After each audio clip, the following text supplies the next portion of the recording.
Hola a todos y bienvenidos a una nueva edición del magazine de la UNED de Barbastro. Comenzamos haciendo un breve repaso por las últimas actividades realizadas. El 9 de abril tuvo lugar la jornada científica Andrés Martínez Vargas, Pediatría Social, en la que se abordaron temas como la correcta alimentación de los niños, el maltrato infantil, el acoso escolar y la prevención de adicciones, la asistencia al parto o el futuro de la pediatría en España, entre otros. Y que quién sabe pues, si Barbastro puede considerarse de aquí a un tiempo pues, un centro de referencia en la pediatría social, ¿no?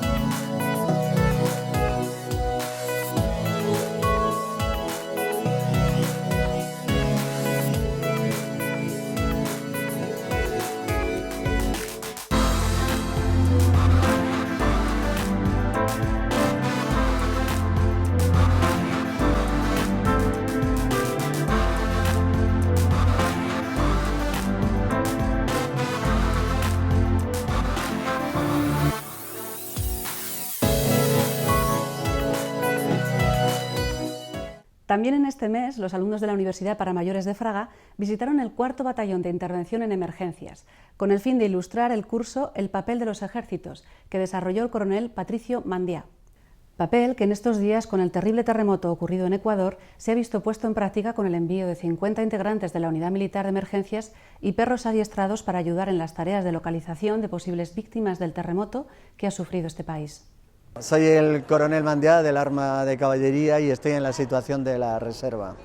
Después de 40 años de servicio, he tenido la suerte de mandar distintas unidades del ejército y estar destinado y desplegado en zona de operaciones. Conozco bien el mundo militar y conozco bien cuáles son las misiones de los ejércitos. En España hay un déficit tremendo de cultura de defensa. La gente no sabe bien qué es lo que hace el ejército. Este curso, que yo creo que es lo interesante de este curso, viene a cubrir este déficit, viene a explicar un poco a qué nos dedicamos los militares, por qué estamos y cuál es nuestra labor día a día, cuál es nuestro trabajo y a explicar un poco el ambiente de la seguridad en la que vive la sociedad española, las amenazas que tiene a su seguridad, como son las ciberamenazas, como son las guerras, como es el terrorismo internacional, como es la vulnerabilidad energética. ¿Y qué hace el ejército para cubrirlas? Pues se articula en distintas unidades y trabaja día a día para cubrir esas amenazas. Muchas veces las amenazas nuestras, el hecho de que podamos expresarnos con libertad, vivir con libertad como vivimos en nuestro entorno, que en otros países no hay. Podríamos decir que los 25 últimos años del ejército se han dedicado a restaurar la paz en el mundo, precisamente eso. Y en esta labor, en la cual no ha ido el ejército porque haya querido, sino porque le ha mandado la sociedad española, hemos perdido 160 hombres. También es interesante que la gente sepa que una parte del ejército, 3.600 hombres, se dedican a apoyar a la población civil en aquellas situaciones que lo necesitan. Y esas situaciones, pues es el delegado de la comunidad autónoma, cuando él lo considera oportuno, llama a la unidad militar de emergencia y unos militares, como yo, pero con otro uniforme, se ponen a las órdenes de esa comunidad autónoma para echar una mano allí donde haga falta. Felicito a Fraga, felicito a Pili por esta interesante labor de poder haber dado la oportunidad de explicar en Fraga qué hace el ejército español día a día. En otro orden de cosas, el Centro de Barbastro y su Departamento de Informática está de enhorabuena, pues la página librosuned.com, librería virtual de la UNED, desarrollada y gestionada por Barbastro, ha sido galardonada como la mejor tienda virtual en posicionamiento web por la Feria de Tiendas Virtuales de Aragón. Dicho premio se suma a otros recibidos en años anteriores, como el premio a la mejor librería virtual en 2009 y el premio a la mayor puntuación en aspectos legales en 2014. La librería virtual de la UNED se dedica a la venta de material técnico universitario y ofrece todo tipo de libros especializados en más de 45 materias diferentes. Gestiona cada año más de 45.000 pedidos, lo que significa que alrededor de 118.000 libros viajan a múltiples destinos en España, Europa y el resto del mundo. Y el 16 de abril tuvo lugar la visita al yacimiento arqueológico de Los Bañales, guiada por Javier Andreu Pintado, profesor de Historia Antigua y Arqueología en la Universidad de Navarra y director del plan científico de este yacimiento, quien explicó a los asistentes cómo estaba construida y organizada esta ciudad romana.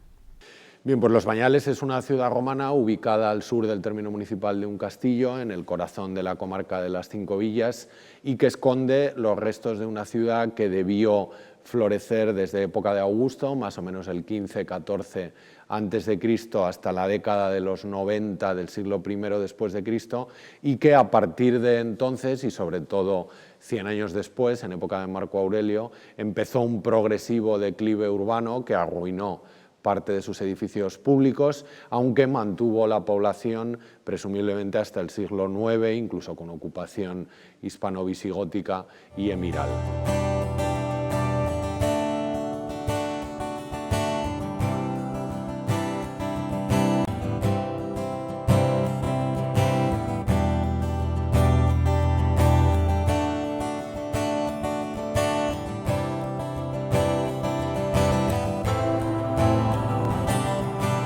Vamos a ver el foro, que corresponde a ese primer momento de despegue de época de Augusto, pero que lógicamente es un foro en constante renovación hasta el colapso de la ciudad, a veces renovación para bien, a veces esos procesos de robo y de amortización de materiales. Veremos las termas, que es una obra consecuencia de la promoción de la ciudad al estatuto municipal. Este barrio que tenemos aquí abajo es ese que nos ha aportado la información de los cambios que se producen desde finales del siglo II hasta finales del siglo III, y veremos el acueducto, que es una obra vinculada a ese primer despegue urbanístico en época de Augusto. Es una plaza que hoy en día se ve muy bien dónde iría la zona de ambulacrum, la zona de paseo de los ciudadanos, que sería todo este espacio a nuestro alrededor, que veis que no tiene ninguna edificación. Hemos de imaginar que estaría embaldosada con losas de arenisca y, como siempre en un foro, a la plaza, que cumple esa función cívica, pues de paseo, con una orientación sureste muy buena desde el punto de vista solar, y además con poco viento. El viento es bastante endémico en la comarca. Hoy lo tenemos también, aunque no es fuerte, pero a medida que nos metemos en esta esquina, el viento, pues bueno, amaina bastante, y hemos de tener en cuenta también que la plaza estaría protegida por 4 edificios a los lados que hacían de freno. Pero bueno, esa orientación sureste es buena desde el punto de vista solar y tiene un segundo componente: mira al paso de la vía. Es una arquitectura escenográfica que busca proyectarse hacia el exterior, y que incluso el viajero que no va a parar en la ciudad y que va en ese camino entre el Ebro y el Pirineo, pues bueno, ve pues la arquitectura poderosa del foro. Un foro tiene que tener esa plaza y tiene que albergar una serie de edificios que prestan servicio al ciudadano y que son sobre todo espacios de representación de la élite local. Y hacia el lado oriental tendríamos también, visteis ayer alguna recreación, un gran edificio soportado sobre esa zona de pilares que luego veremos, que presumiblemente, por el lado en el que está, por la amplitud y porque está partido en 2 naves, sería la basílica, ¿vale? ¿Qué es lo que habría debajo? Es decir, en el piso inferior.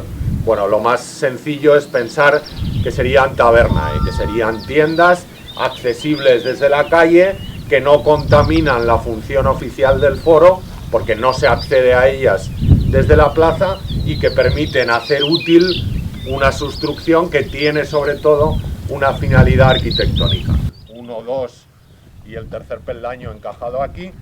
Se repetiría, hemos de suponer, pero está muy arruinada, en toda la fachada norte. Veis que hay resto de las escaleras, y que cada tramo de escaleras, lo que nos encontramos, aquí se ha perdido, es un gran bloque como ese que tenemos ahí. Esto es otro gran pedestal ecuestre, lo que permite suponer que quizá hacia la basílica, que es donde aparecieron arrojados los pedestales del ciclo de Tiberio y los 2 de Sempronio Vítulo, que eran ecuestres, estuvieran quizá partiendo los intercolumnios del pórtico norte. Fijaros cómo aquí veis muy bien la geometría de estos pórticos dobles.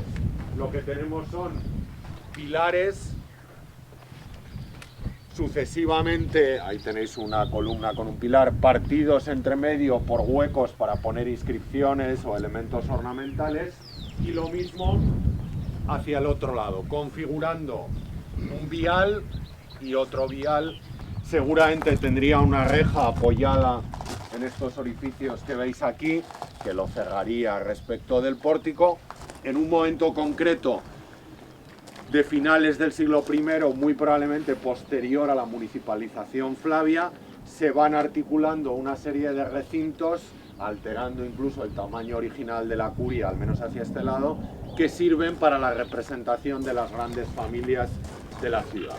Y justo en el eje exacto de este pequeño recinto está la inscripción más ancha y la que tiene el texto más largo.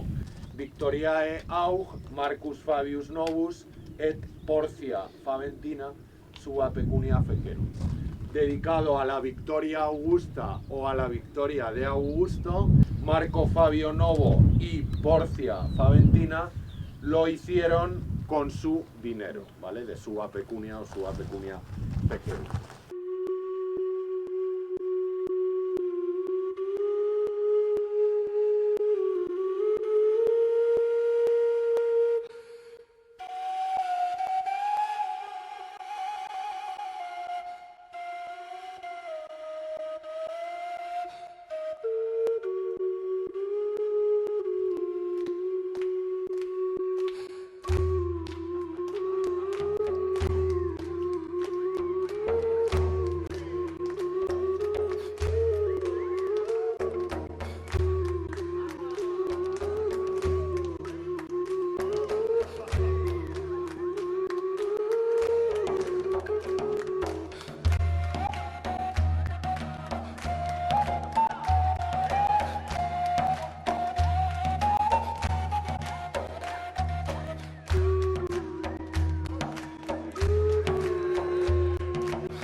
Desde el primer vestíbulo, que sería este con dos bancos, ahora podéis bajar, y cruzando este cuerpo de escaleras se llega a la segunda sala, que es mucho más recogida, tiene de nuevo dos bancos, en este caso no en los extremos, sino corridos en torno a la estancia, y que sería una segunda sala de espera. ¿Por qué tantas salas de espera?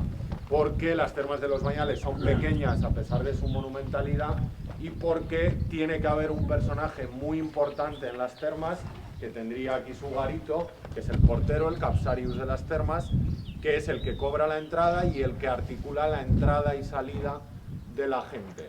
Cuando llega aquí Galiai, todo esto está colmatado, es decir, se ve en las fotos más antiguas tierra cegando el arco, pero el arco se ve, y todo esto es lo que él excava, ¿no? Pero no os olvidéis que no se entra bien las termas y que constantemente estamos bajo cubiertas, normalmente abovedadas como la que veis aquí, con tejado a doble vertiente. Desde aquí el bañista elige el circuito que quiere desarrollar. Puede ir por esa puerta directamente a la sala de agua fría, la piscina del frigidarium puede ir por esa a la sala templada. ¿Qué circuitos solían hacer los romanos?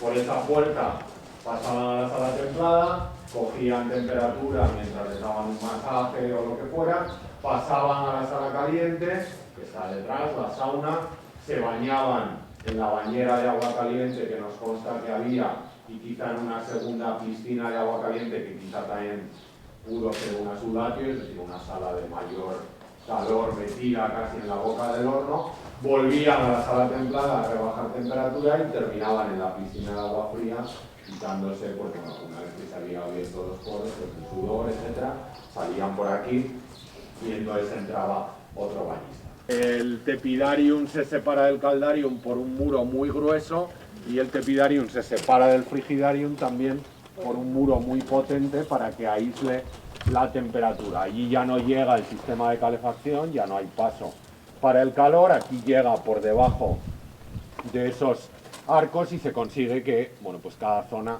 tenga su propia temperatura. Lógicamente la sauna, el caldarium, tiene más temperatura porque está pegado a la zona de hornos y obviamente eso, el calor llega menos desgastado.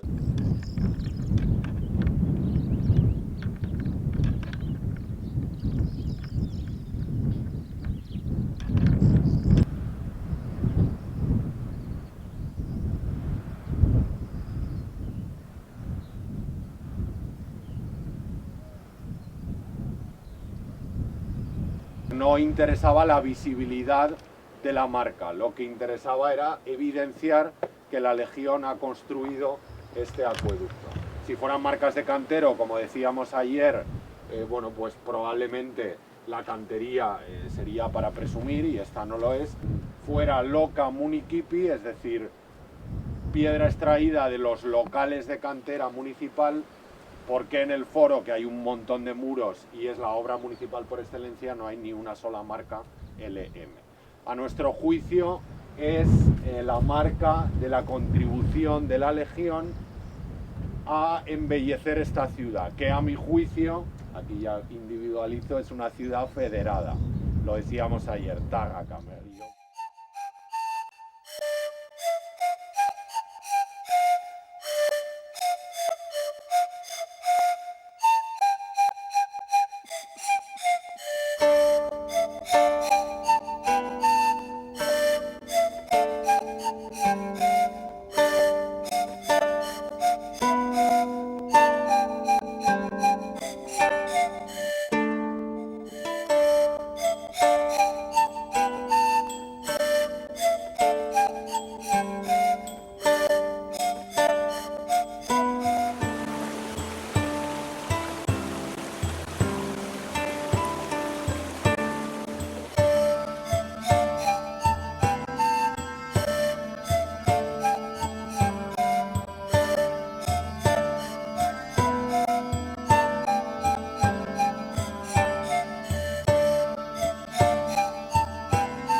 Una ciudad que recibe un auxilio legionario, a ver, puede ser cualquiera, pero en fin, yo creo que es una ciudad especial. Si eso lo unimos a la posición de Tárraca, pues en fin, todo apunta a que el nombre que encontraremos este verano en la inscripción de Augusto pondrá Civitas Tarracensis, y entonces lo celebraremos. Oye, eso lo he dicho yo, digo, agárrese conmigo, a ver si nos caemos las dos. El hecho de que sea técnicamente un despoblado permite que las estructuras se hayan conservado muy bien, cubiertas por el aluvión del Puello de los Bañales, pero sobre todo yo diría que la principal sorpresa es el carácter monumental de una ciudad que hoy nos parece periférica, que nos parece apartada de las principales vías de comunicación y que sin embargo demuestra cómo Roma dejaba su huella con programas epigráficos, escultóricos y arquitectónicos oficiales en cualquier rincón y en este caso en el corazón de las 5 villas. Los Bañales era un yacimiento iniciado en varias ocasiones, la investigación en él, tanto en los años 40 del siglo XX como en los años 70. La sociedad de las 5 villas vivía de espaldas a los Bañales, había perdido la fe en un yacimiento que la ciencia había tenido abandonado durante años y que se creía que se había abandonado porque probablemente ya no tenía nada que decir. Por eso en el proyecto de los Bañales desde el principio se ha trabajado mucho esa dimensión social, mostrar rápidamente los elementos que encontramos, explicar en todos los rincones y en todos los foros en los que se nos ha llamado nuestro proyecto, implicar a la gente del entorno para que lo proteja, lo sienta como suyo, vibre con él y en definitiva consigamos entre todos relanzar pues este yacimiento que tiene que generar tanto impacto en el entorno como son los Bañales. Yo creo que los Bañales, con los hallazgos de los últimos años, nos ha dado a todos una lección de que tenemos que ser más optimistas, ¿no? Yo creo que ni en nuestros mejores sueños pensábamos que el foro nos iba a regalar tal volumen de inscripciones, tal magnitud en las estructuras conservadas y ni siquiera que al margen de lo más monumental, la propia cerámica, los objetos olvidados que forman parte del día a día del arqueólogo nos iban a revelar tantas cosas sobre esa crisis urbana, sobre esa monumentalización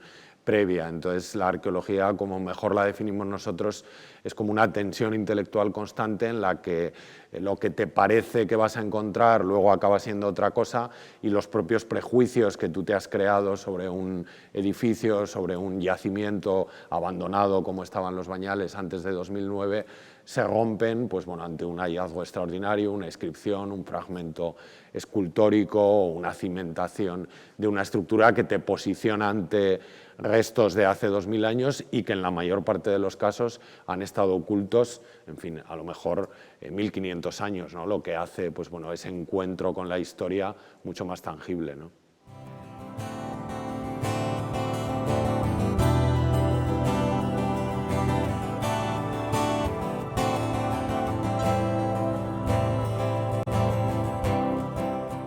Con el fin de fomentar la creatividad científico-artística de los estudiantes y el público en general, la Fundación Ramón J. Sender y el Centro de la UNED de Barbastro convocaron durante la Semana de la Ciencia 2015 el 5º concurso de fotografía científica Tu visión de la ciencia.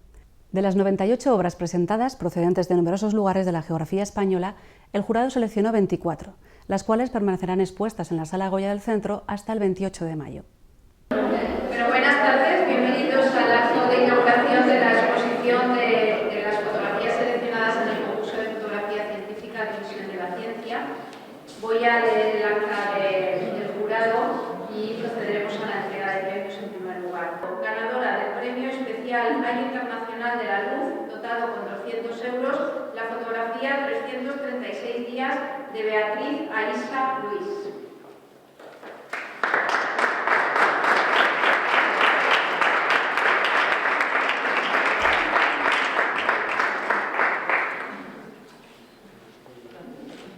Resulta ganadora de la segunda categoría, con un premio de 200 euros en material escolar deportivo e informático, la fotografía Lentes Orgánicas 1 y 2 de Pablo Escribano García. Pablo vive en Zaragoza, es estudiante y hoy tenía un examen, no podía venir, entonces ha excusado su asistencia, pero le haremos llegar su premio. Y ganadora de la primera categoría, con un premio de 500 euros, la fotografía titulada El hombre y la luna de Nicolas Butonet.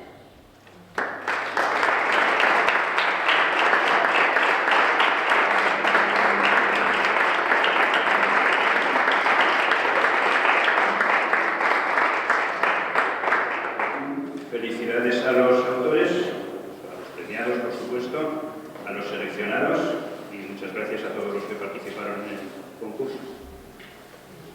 Uno de los aspectos importantes es colaborar activamente con la cultura, que ilumina tanto en el aspecto de la conferencia como exposiciones, como el premio, en este caso, de la fotografía sobre la ciencia, que, como decía, organiza David desde hace 5 años, y que es también nuestra colaboración con la ciudad y con el entorno, ¿no?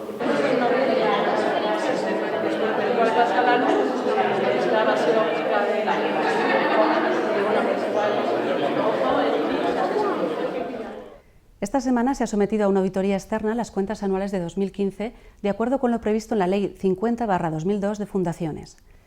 El presupuesto final de la Fundación Ramón J. Sender, entidad gestora de la UNED de Barbastro, ascendió a 5.600.000 euros, de los que 3.700.000 correspondieron a ingresos brutos del servicio de la librería virtual de la UNED. El informe de la auditoría se presentará al patronato en la sesión que se celebrará en el mes de mayo, en la que está prevista la aprobación de la liquidación del presupuesto y las cuentas anuales de 2015. Y vamos ya con la agenda de actividades para los próximos días. El jueves 28 de abril, a las 8 de la tarde, nuestro tutor y profesor titular de Economía Aplicada de la Universidad de Zaragoza, José Aysalá, impartirá la conferencia Tareas pendientes para la recuperación económica. En ella se hablará de la importancia de las políticas económicas practicadas por los países para generar crecimiento económico y se planteará la conveniencia de continuar con las reformas estructurales puestas en marcha para apuntalar una recuperación que muestra algunos puntos débiles. La conferencia podrá seguirse presencialmente en el Salón de Actos del Centro y por videoconferencia en las aulas de Fraga y Sabiñánigo. Los días 25 y 27 en Fraga, cinedebate en versión original con las películas Potis en francés y Anchorman en inglés respectivamente. Las proyecciones se llevarán a cabo a las 7 de la tarde en el Salón de Actos de la sede de la comarca del Bajo Cinca. El debate posterior será dirigido en la versión francesa por la profesora Nathalie Malot y en la versión inglesa por la filóloga Elena San Millán. Y ya en mayo podremos asistir a la presentación de la novela de Pedro Ciria, profesor de la Universidad de la Experiencia de Zaragoza. La novela, titulada Legionarios el Maño, cuenta la enigmática historia de un joven aragonés alistado en la Legión justo en el momento en que este cuerpo es creado.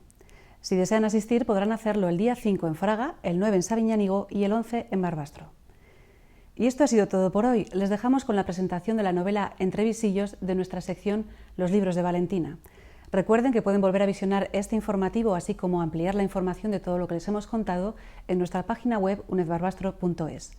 Disfruten del fin de semana.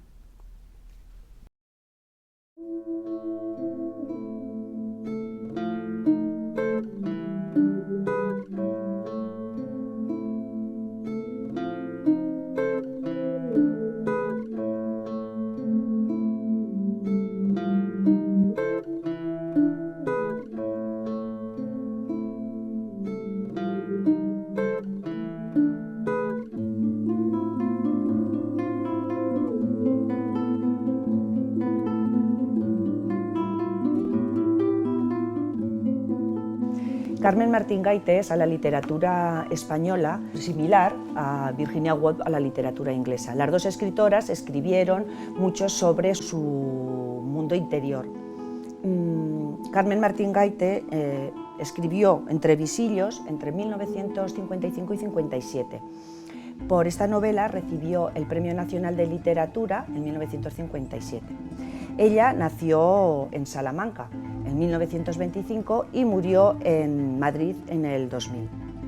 Estamos en los años 50, en una España aislada con respecto a los países europeos y en una ciudad de provincias, Salamanca, marcada por el aburrimiento, el tedio y la falta de esperanzas y de ilusiones, con una sociedad totalmente patriarcal, donde la familia es una institución muy férrea y que ejerce, junto con la Iglesia, una gran represión sexual, sobre todo en las mujeres, y en una ciudad donde parece que todo el mundo sabe de todo el mundo.